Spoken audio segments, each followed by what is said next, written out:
Ainsi parle le Seigneur, les fils d'Israël ont établi des rois sans me consulter, ils ont nommé des princes sans mon accord.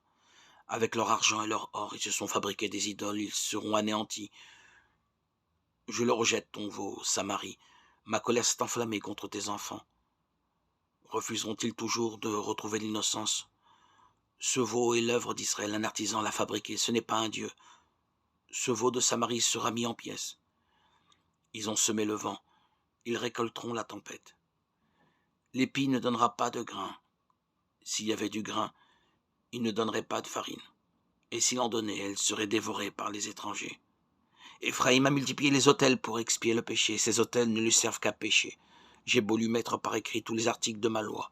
Il n'y voit qu'une loi étrangère. Il offre des sacrifices pour me plaire.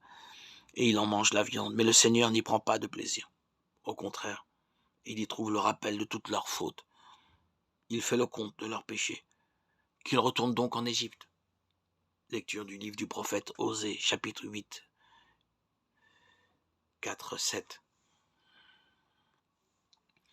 Puissions-nous être purifiés, Seigneur, par l'offrande consacrée à ton nom, qu'elle nous conduise de jour en jour, à vivre de la vie du ciel.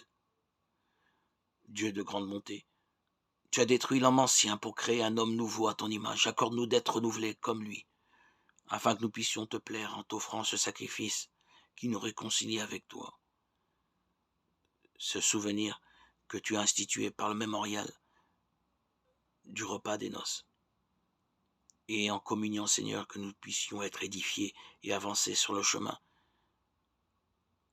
que tu nous as déjà tracé, et que nous ne cessions de chanter ta louange. Amen, je vous le dis, vous qui avez tout quitté pour me suivre, vous recevrez le centuple et vous aurez en héritage la vie éternelle. Matthieu 19, 27, 29. Venez à moi, vous tous qui peinez sous le poids du fardeau, et moi, je vous procurerai le repos, dit le Seigneur. Matthieu 11, 28.